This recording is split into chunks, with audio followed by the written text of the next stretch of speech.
Claude Roulet, bonjour. Bonjour.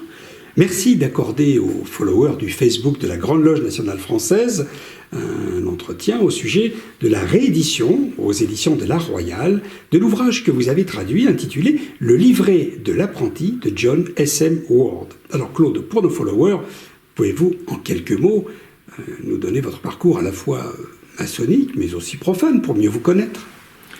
Bien, alors j'ai été initié au rite émulation alors que j'avais aucune idée d'autres rites, donc je suis rentré dans le rite émulation de plein pied. Je l'ai appris, je l'ai possédé, et puis pour le restituer, il était difficile au moment des instructions de trouver quelque chose en français. Donc je me suis procuré des livrets en anglais que je traduisais aux apprentis puis aux compagnons. Et c'est ainsi que je suis passé vénérable d'une première loge, j'ai été vénérable ensuite dans une autre loge, et puis voilà, et puis je suis parti ensuite en province après ma retraite. Alors, on vous connaît aussi comme bibliothécaire, comme conseiller pour les grands hôtels, notamment le Ritz, dans une vie antérieure, une vie pas si lointaine, puisque vous êtes un jeune retraité. Mais aujourd'hui, c'est au sujet de John S.M. Ward que nous vous interrogeons et son livret de l'apprenti. Mais qui est ce célèbre John S.M. Ward ?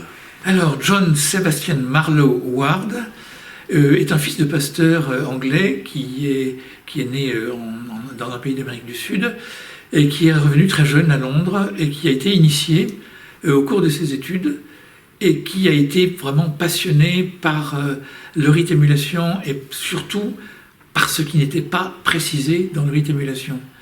Et donc il a beaucoup cherché, il a été cherché dans d'autres pays, notamment à la guerre de 14, comme il avait une très mauvaise vue, il a été envoyé pour remplacer les instituteurs en Inde pendant que eux venaient en Europe se faire casser la figure. Et donc en Inde, il a réussi à un petit peu être introduit dans les cultes de la religion hindoue, et il a trouvé beaucoup de similitudes avec nos rites maçonniques, notamment le rite anglais de style émulation. Et donc de ce fait, il a commencé un petit peu à réécrire l'aspect mystique du rite qu'il a réussi à détacher en le comparant à d'autres cultures et d'autres religions. Alors, votre avant-propos, votre traduction, vos notes sont extrêmement riches. Et le sous-titre, finalement, c'est de cet ouvrage réédité aux éditions de l'Art Royal, « Les légendaires instructions mystiques du rite anglais de style émulation ». En quoi peut-il être mis à profit par tous nos frères qui pratiquent ce magnifique rite d'oralité ? Bien parce que ça donne une vision totalement différente que la vision...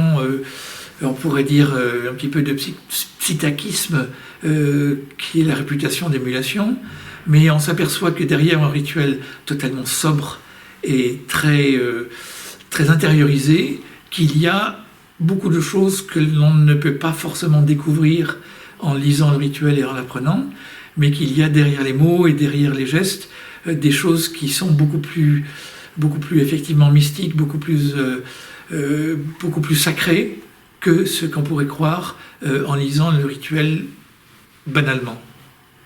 Merci Claude pour cette traduction, cet ouvrage, et de nous transmettre les enseignements de Ward. Et puis nous vous disons à bientôt pour le livret du compagnon, si j'ai bien compris.